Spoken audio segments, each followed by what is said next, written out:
ایک عالم گزرے ہیں 9ویں 10ویں صدی ہجری کے، علامہ سمہودی، انہوں نے کہہ دیا کہ علماء نے اس آیت سے یہی سمجھا ہے کہ آپ صلی اللہ علیہ وسلم کی زندگی میں آپ کے پاس جانا اور آپ کی وفات کے بعد بھی آپ سے سفارش کروانی ہے، اور کہتے ہیں کہ یہ بدوی والی حکایت اور اتبی والی حکایت اس کی دلیل ہے۔ تو انہوں نے کہا کہ علماء یہی کہتے ہیں۔ علامہ سبکی نے بھی یہ بات لکھی تھی، یہ بات علامہ سمودی نے تو بعد میں لکھی، علامہ سبکی چونکہ پہلے کے ہیں، انہوں نے بھی یہی بات لکھی تھی کہ علماء یہ سمجھتے ہیں،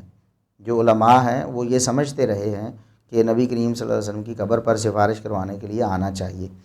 تو ابن عبد الہادی رحمۃ اللہ علیہ نے اس پر جو ہے نا تنقید کی، اور انہوں نے بڑا زبردست جملہ ہے کہا، کہتے ہیں من فہم ھذا من سلف الامت و ائمۃ الاسلام۔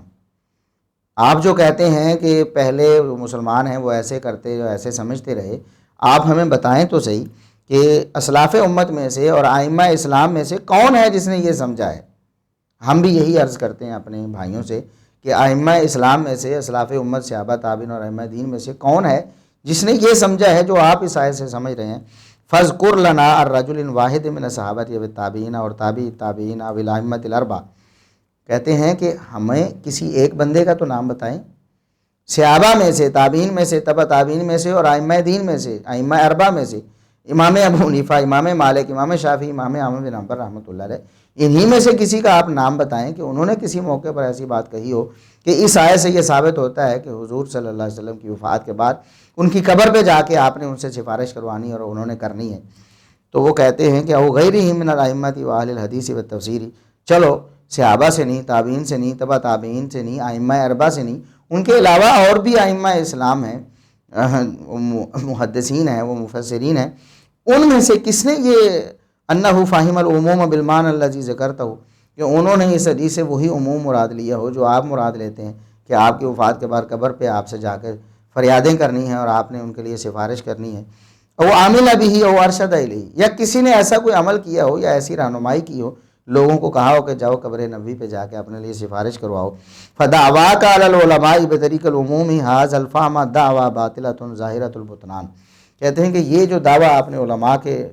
جو ذمہ لگا دیے، کر دیا کہ یہ علماء ایسے ہی سمجھتے تھے، کہتے ہیں کہ یہ واضح طور پر باطل اور جھوٹا دعویٰ ہے۔ علماء امت میں سے، صحابہ تابعین، تبع تابعین اور ائمہ دین میں سے کسی سے ایسا قطعاً کچھ بھی ثابت نہیں، اور یہی وجہ یہ ہے کہ قرآن کریم میں ایسی کوئی بات مذکور نہیں۔ نبی کریم صلی اللہ علیہ وسلم کی صحیح حدیث میں کہیں بخاری، مسلم، ابو داؤد، ترمذی، نسائی، ابن ماجہ، عقیدے کی کتابیں محدثین نے لکھی، بڑی بڑی کتابیں، امام بخاری رحمۃ اللہ علیہ نے کتاب التوحید صحیح بخاری میں درج کی ہے، اسی طرح دیگر ائمہ نے اپنی مستقل کتابیں بھی لکھی ہیں، ایک ایک صفت باری تعالیٰ اور نبی کریم صلی اللہ علیہ وسلم کے ایک ایک معجزے کو ثابت کرنے کے لیے کتابیں انہوں نے لکھی ہیں۔ کسی نے یہ بات یہ ثابت نہیں کی کہ اس طرح کرنا چاہیے، نبی کریم صلی اللہ علیہ وسلم کی قبر مبارک پر جا کر سفارش طلب کرنا چاہیے، اور نبی کریم صلی اللہ علیہ وسلم اس سفارشی کی بات کو سنیں گے اور پھر آگے پروانہ بھی جاری کریں گے کہ اللہ نے تمہیں معاف کر دی۔ قبر سے آواز بھی آئے گی، ایسی آواز آنی ہوتی تو ابو بکر و عمر، عثمان و علی رضی اللہ عنہم کے لیے آتی۔ اور پھر ہم یہاں عرض یہ کرتے ہیں، ایک اور بات بھی ہے، بڑی سمپل، بڑی آسان اور سادہ سی بات ہے کہ صرف یہی نہیں کہ نبی کریم صلی اللہ علیہ وسلم کے پاس سفارش کے لیے آنا تھا اپنی زندگی میں غلطی کرنے کے بعد، بلکہ اگر انہی آیات کے سیاق میں آگے بھی کچھ آیات اگر آپ پڑھ لیں اور پیچھے بھی پڑھ لیں تو انہی آیات میں اللہ تبارک و تعالیٰ نے فرمایا کہ جب ان میں اختلاف ہو جائے تو پھر اس اختلاف کو تم اللہ اور اس کے رسول صلی اللہ علیہ وسلم کی طرف لوٹاؤ، اختلاف کو اللہ اور رسول صلی اللہ علیہ وسلم کی طرف لوٹاؤ۔ تو اختلاف کو اللہ اور اس کے رسول صلی اللہ علیہ وسلم کی طرف لوٹانا، اللہ کی طرف لوٹانا یعنی کتاب اللہ کی طرف رجوع کرنا، نبی کریم صلی اللہ علیہ وسلم کی طرف لوٹانا آپ کی زندگی میں آپ کے پاس جا کر، اور آپ صلی اللہ علیہ وسلم کی وفات کے بعد کیا ہے کہ آپ کی قبر پہ جا کر اختلاف پیش کرنا ہے کہ حضور ہمارے اختلاف کا حل کیجیے، نہیں نا۔ اسی طرح انہی آیات کے سیاق میں اللہ تبارک و تعالیٰ نے یہ بات ارشاد فرمائی کہ جب انہیں نبی کریم صلی اللہ علیہ وسلم کی طرف بلایا جاتا ہے تو وہ جو منافقین ہیں وہ نبی کریم صلی اللہ علیہ وسلم کے پاس فیصلے کے لیے جانا جو ہے وہ پسند نہیں کرتے۔ اسی طرح دوسری آیت میں اللہ تبارک و تعالیٰ نے یہ ارشاد فرمایا کہ اگر یہ لوگ آپ کو اپنے فیصلوں میں حاکم نہ مان لیں، آپ کے پاس آ کے فیصلہ نہ کروائیں، تو اس کا مطلب یہ ہے کہ یہ مومن نہیں ہیں۔ تو اس آیت کا تقاضا یہ ہے کہ صرف سفارش کے لیے نہیں بلکہ نبی کریم صلی اللہ علیہ وسلم کے پاس فیصلہ کروانے بھی جانا ہے، اور جو فیصلہ کروانے نہیں جاتا قرآن نے کہا کہ وہ منافق ہے۔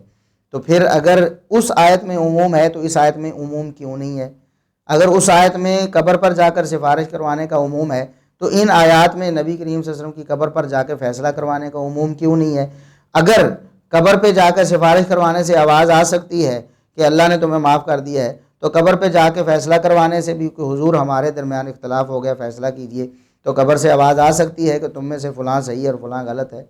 تو قرآن کریم کی ایک ہی سیاق میں ایک ہی صورت میں جو آیات ہیں، بعض کو آپ نے عموم پر رکھ لیا کہ آپ کی وفات کے بعد بھی ان میں عموم ہے، اور بعض کو آپ نے چھوڑ دیا کہ ان میں عموم نہیں ہے۔ یہ کیسی مطلب عقل مندی ہے؟ تو اللہ تبارک و تعالی ہمیں قرآن و سنت کے مطابق اپنے عقائد و اعمال کو بنانے کی اور کتاب و سنت پر ہی عمل کرنے کی توفیق عطا فرمائے۔ وآخر دعوانا ان الحمد للہ رب العالمین۔